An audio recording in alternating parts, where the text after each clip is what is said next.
Thank you, Madam Chairman and Ranking Member Burr and members of the committee. Appreciate the opportunity to testify, and I want to, I'm not on the committee, but lend my support to Senator Snowe and our leadership on this piece of legislation, and for Zach and the contribution he's made. I have a piece of legislation that I hope will be equally as non-controversial. It was last June when many people first heard about some of the excesses and problems at Arlington National Cemetery. I think all of us as Americans were shocked to hear about some of the mismanagement and ineptitude that was taking place at the cemetery.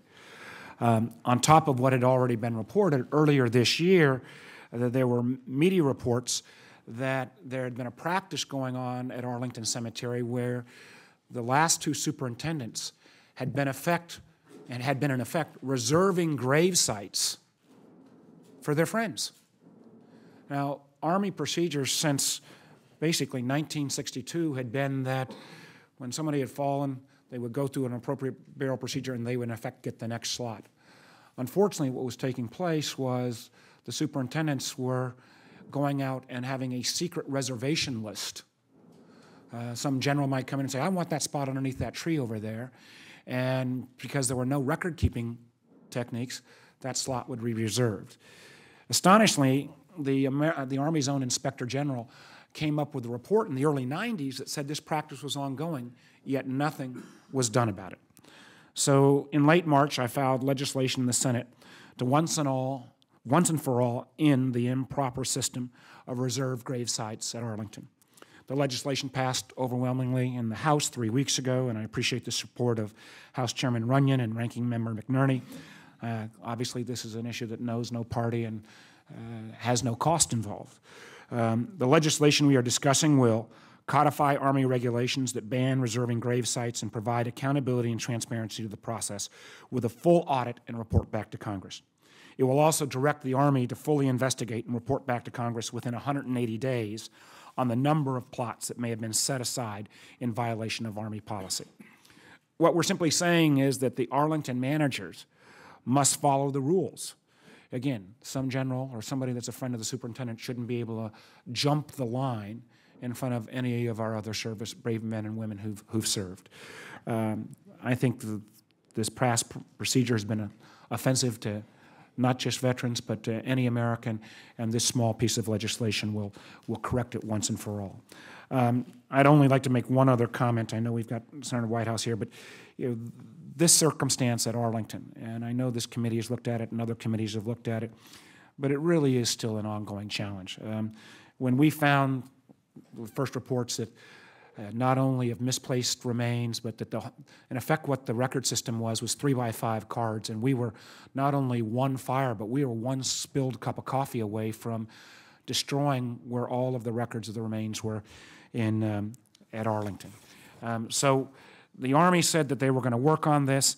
We took a separate approach. We actually contacted a lot of the tech companies in Northern Virginia. There are about 300,000 remains. It is a challenge, but when you're thinking that it's only about a record-keeping system.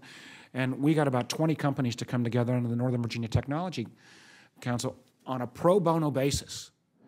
And they spent thousands of hours coming forward with a report to the Army on what would be a step-by-step audit and process of how the Army ought to move forward to correct this problem.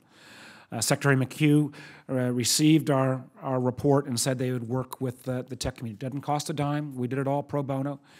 Well, the Army got this report about 120 days ago, which included both short-term and long-term recommendations for the cemetery, such as digitizing a record system, improving handling procedures for the remains, workflow charts for improving business practices, and basic management techniques.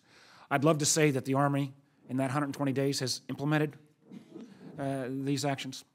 To our knowledge, they have made small incremental improvements, but this is still an area I know of the concern of the committee and concern of all members of Congress. This is a disgrace. And not quite the story of Zach, but let me just close on one note. I want to also mention and salute the work done by a Virginia high school student who's not graduating this year, but 11th grader. His name is Ricky Gullahand. He's a whiz kid computer student from Stafford County, which is due south, right north of Fredericksburg. And Ricky has succeeded in doing something on his own that Arlington hasn't been able to do.